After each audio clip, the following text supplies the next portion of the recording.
Ever since the violent face-off in the Galwan Valley, Ladakh resulted in heavy casualties on both sides, that is 20 casualties in the Indian Army and 43 in the People's Liberation Army, there have been murmurs of the possibility of a Sino-India war as tensions spiral out of control. But guess what? China cannot afford a war with India, and if a limited military confrontation happens, China will be hammered from all sides.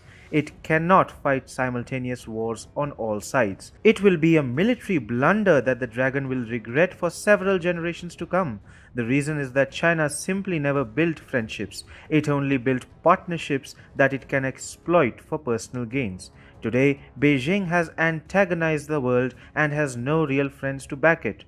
China has been looking to bully everyone in its neighborhood. Its fighter jets are busy trying to intrude into Taiwan's airspace, and all its naval assets are locked in the South China Sea and the East China Sea. Apart from engaging in a military standoff in Ladakh, Beijing has been trying to bully 5 countries in the South China Sea alone: Brunei, the Philippines, Malaysia, Indonesia, and Vietnam. In the East China Sea too, it has been venturing into Tokyo's territorial waters, and its naval assets have been venturing around Japanese islands, Senkaku Islands, and the islands of Miyako and Okinawa. China created a contagion that is killing people across the world, and in its entire neighborhood, it is fighting endless wars. But even otherwise, China's salami slicing strategy that denotes territorial expansion in the South China Sea and the Himalayan regions is well known. China is the only country in the world today that prioritizes expansionism, and its claims in the South China Sea or border disputes with neighboring countries are mostly based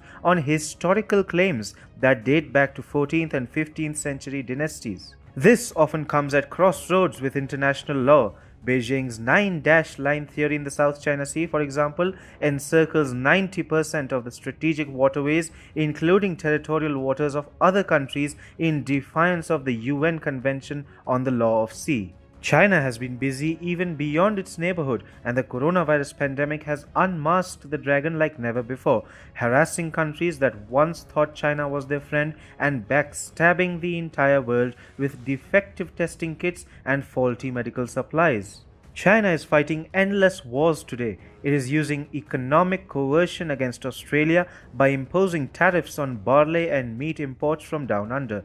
Now, China is also suspected of having launched a massive cyber attack on Australia. Australia's Prime Minister Scott Morrison said that the ongoing large-scale cyber attack was being carried out by a sophisticated, state-based cyber actor. He added, "This activity is targeting Australian organizations across a range of sectors, including all levels of government, industry, political organizations, education, health, essential service providers, and operators of other critical infrastructure." In the United States, President Donald Trump has time and again asserted that China has misused Washington's goodwill. The United States and China are currently locked in an endless trade war.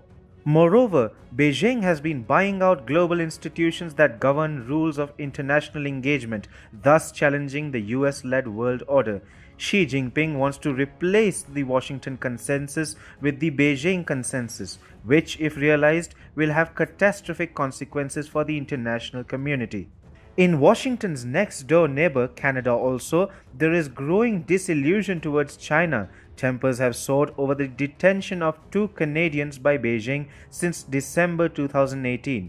Recently, China started withholding consular access to the 2 Canadian citizens, citing coronavirus lockdown of prisons. They were detained in the first place as a tit-for-tat measure after Huawei executive Meng Wanzhou, who is the daughter of Huawei founder Ren Zhengfei, was arrested by Canada. The West, including the United Kingdom and France, has come to realize that Beijing can never be a friend, no matter the level of engagement.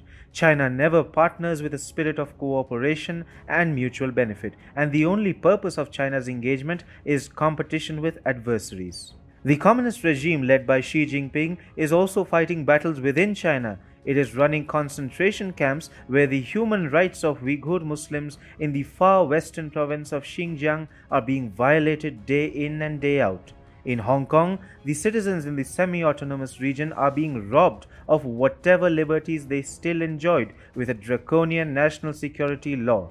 Small regional players like Pakistan and Nepal don't count for anything and will not be of much use in case tensions spiral out of control between India and China. Nevertheless, with the passage of time, these countries too would realize that Beijing is not a friend. The dragon debt traps small countries and forces them to compromise with their sovereignty. Sri Lanka had learnt it the hard way during the Hambantota fiasco, but it seems that by the time Nepal and Pakistan realized this, they would have already reduced themselves into slave countries.